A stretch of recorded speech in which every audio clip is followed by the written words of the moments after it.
This despicable lady decided to scam the most vulnerable people around her. These thieves robbed a woman and her disabled mom at a moment they needed money the most. And this heartless couple ends a lady's life for really no good reason at all.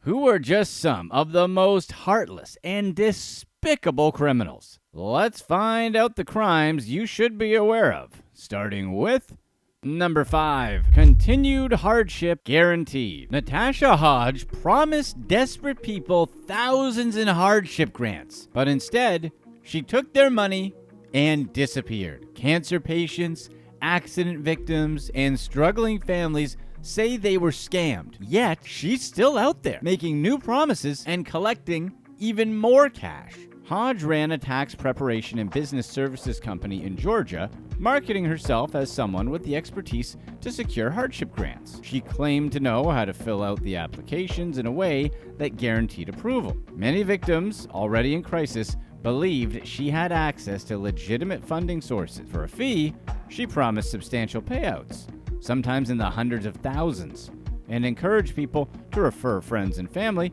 offering additional rewards for every new applicant. People struggling to pay medical bills, recover from accidents, or get out of debt saw it as an opportunity for financial relief. But after paying thousands in processing fees, all they received were excuses. At first, Hodge reassured them payments were coming soon. But as time dragged on and people started reaching out with more and more questions, her messages became hostile. When victims reached out, she responded with insults and threats. Some of her messages even suggested she was spending the money on luxury items while mocking those who complained. People who were only broke, as she put it. Which, yeah, tends to happen when you're drowning in medical bills or unable to work after an accident. But according to Hodge, they only cared about BBLs, hair, and clothes, not things like keeping the lights on. One woman, desperate to cover cancer treatment expenses for her son, waited over a year before realizing the money was never coming. Another victim, injured in a car crash and unable to work, was promised $250,000, but ended up deeper in debt. In total, victims paid Hodge over $10,000, believing they were in line for more than $5.6 million in grants. None of them received a cent. When Atlanta's News 2 tried to question Hodge, she slammed the door on reporters. A man claiming to be her manager refused to put her on the phone. Meanwhile, the organization she claimed was funding these hardship grants, the Black Coalition Foundation, doesn't exist. The IRS has no record of it. The email address she provided bounces back, and the URL she gave belongs to an unrelated nonprofit. And even after being confronted, Hodge hasn't stopped. She's already promoting new grant opportunities through a different organization, claiming she's in complete charge, whatever that means. She's using the same promises and the same tactics, but there's still no sign that anyone is actually receiving money. The FBI has acknowledged the allegations, but won't confirm or deny any investigation. As of the release of this video, Natasha Hodge hasn't been charged with a crime. And hey, it's possible she's not committing fraud here. We do live in a country where you're innocent until proven guilty, which can be frustrating, but is also incredibly important. That said, not a single person has received a grant, and the organization behind these supposed grants doesn't even exist. That's going to be a pretty tough thing for Hodge to explain. Where there's smoke, there's fire. And where there's fire, there's ashes. It's already hard enough to struggle through financial hardship, but taking advantage of people in crisis and making their situations even worse? That's about as low as it gets. Hopefully, she gets held accountable. Number 4. Professionally targeted. A gang of thieves in the UK pulled off a heartless scam, stealing thousands in cash and sentimental jewelry from a mother who had just sold her family's heirlooms to buy a life-saving medical device for her son. She never saw it coming, and by the time she realized what had happened, it was already too late. Stephanie Regan had just pawned family jewelry to pay for a seizure monitor for her son when she and her 62-year-old mother, Mandy, who was dealing with COPD and emphysema, were targeted. The theft began outside a jewelry shop, where the thieves waited for a vulnerable moment. As the mother and daughter reached their car, one gang member had planted a puncture device under a rear tire. Soon after driving off, the tire was flat. A second thief then approached Stephanie, calling attention to the damage. Flustered, she left the car to go get help from her partner who worked in a shop nearby, unknowingly setting the next phase of the scam into motion. While Stephanie was away, a woman approached Mandy, feigning concern about some money on the ground. As Mandy stepped out to collect it, another thief slipped into the car and stole Stephanie's handbag. The entire operation took less than 3 minutes. The stolen bag contained 2,500 pounds from the pawned jewelry, along with more valuable pieces yet to be appraised. Also missing were Stephanie's bank cards, ID, and her son's medication. Among the sentimental losses was a gold chain gifted for her 30th birthday and a pendant with an image of her son. The impact of the crime went beyond just financial loss. It left deep emotional scars. Stephanie now feels constantly on edge, while Mandy, already struggling with emphysema, has seen her health decline since the incident. Desperate for justice, Stephanie took it upon herself to gather CCTV footage from local businesses, painstakingly piecing together the thieves' movements. The recording showed just how carefully the gang had orchestrated the scam. But despite her efforts, as of the release of this video, the suspects remain at large. In movies, slick thieves pull off perfectly planned heists, and we can't help but romanticize them. But what we don't see is the real harm they cause. Stephanie's story is the harsh reality behind those fantasies. These people aren't clever anti-heroes. They're just criminals. She wasn't selling family heirlooms by choice. She was forced to part with them just to afford a life-saving device for her son. That alone was an impossible decision. And then thieves, who almost certainly had no idea why she sold the jewelry to begin with, took even that from her. A GoFundMe has been set up to help, but the real takeaway here is that thieves aren't charming rogues. They're just people willing to destroy lives for a quick payday. By the way, if you're enjoying our videos, be sure to hit that subscribe button and make sure you click on the subscription bell to turn on all notifications so you don't miss anything from us. Number 3. Lifetime scammer. Raymond McDonald has spent 2 decades perfecting the art of deception, conning women out of their money and trust through carefully constructed lies. Despite multiple prison sentences, authorities fear his list of victims could reach into the hundreds. McDonald's fraud history began back in 2003, but he later shifted to romance scams, using dating sites to find new targets. His latest release from prison back in December of 2023 set off another cycle of deception where he simultaneously courted multiple women while draining their finances. Within 8 months, he was back behind bars. Many of the women he targeted said the emotional damage was far worse than the financial loss. His crimes prove that harm doesn't always have to be physical to be devastating. Even after multiple arrests, McDonald doesn't seem to view prison as a real consequence, just a pause before he starts again. McDonald's scams followed a predictable pattern: a fabricated military background, a villa in Cyprus, and a demanding job with odd hours. Details designed to explain away inconsistencies while keeping multiple relationships active. He often claimed to be working on classified military assignments, staying just secretive enough to seem convincing. Over several weeks, he built relationships with multiple women, telling some he was newly divorced and others that he was starting fresh. He scheduled early morning meetups, citing late-night work shifts.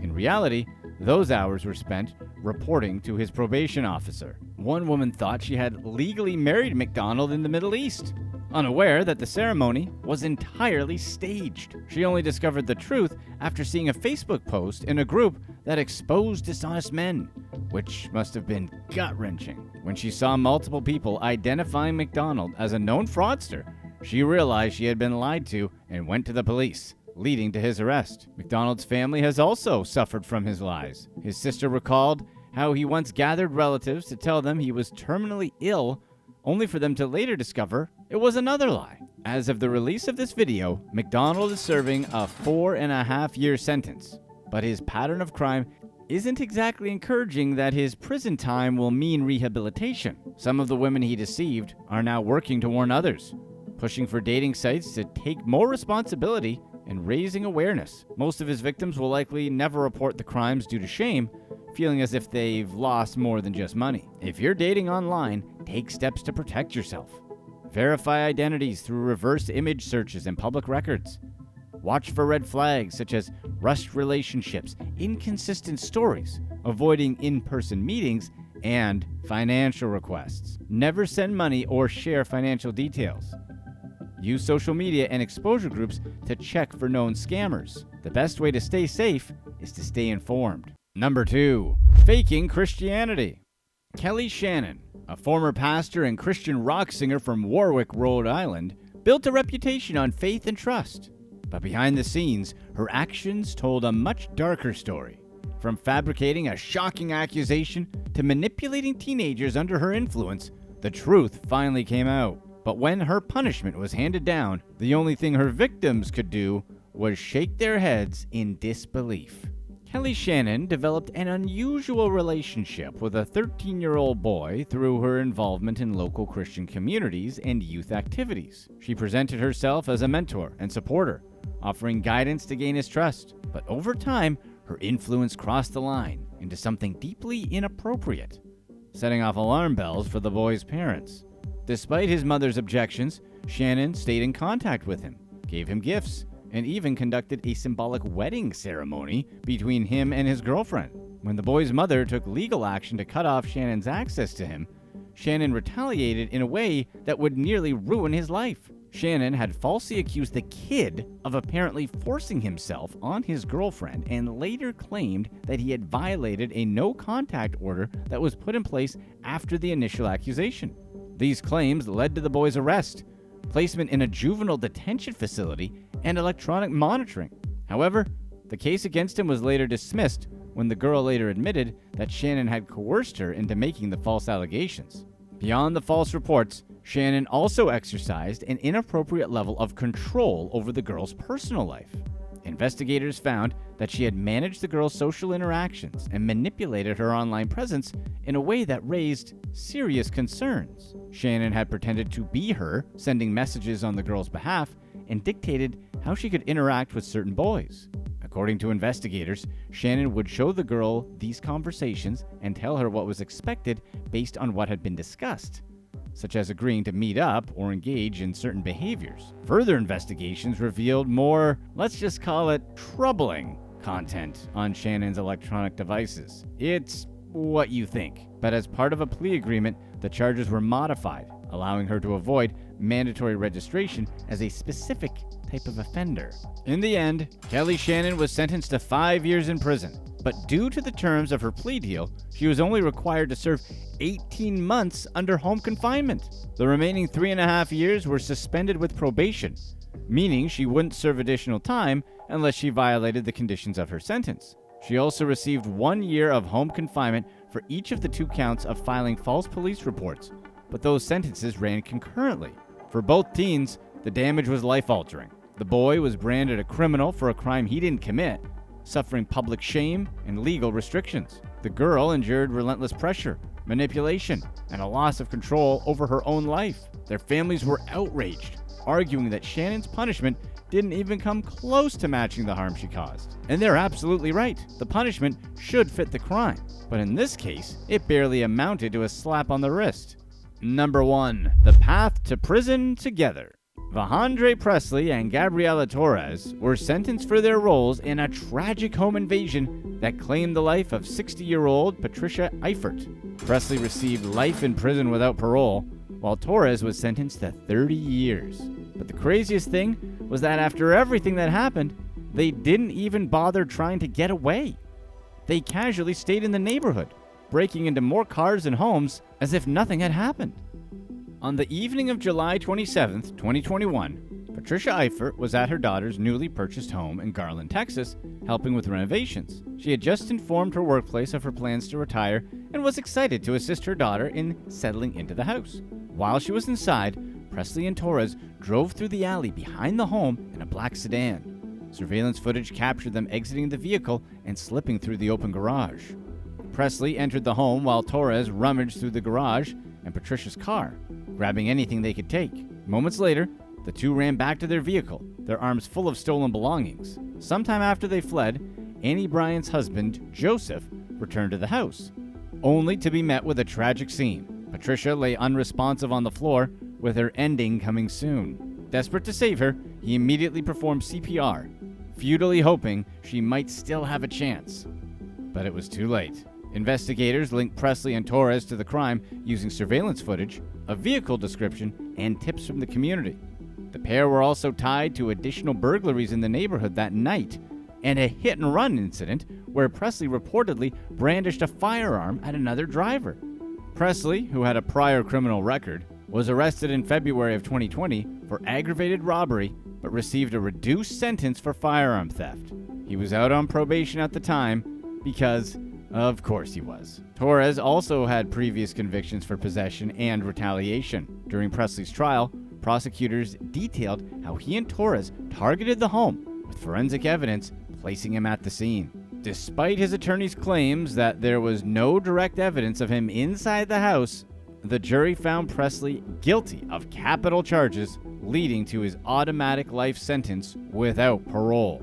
Torres, though also charged with capital offenses, received a lesser sentence of 30 years. The saddest part of this story is the sheer senselessness of the crime. Patricia was an innocent woman simply helping her daughter move into a new home when two criminals chose to do what they did. At least Presley will never walk free again, and Torres will be behind bars for decades.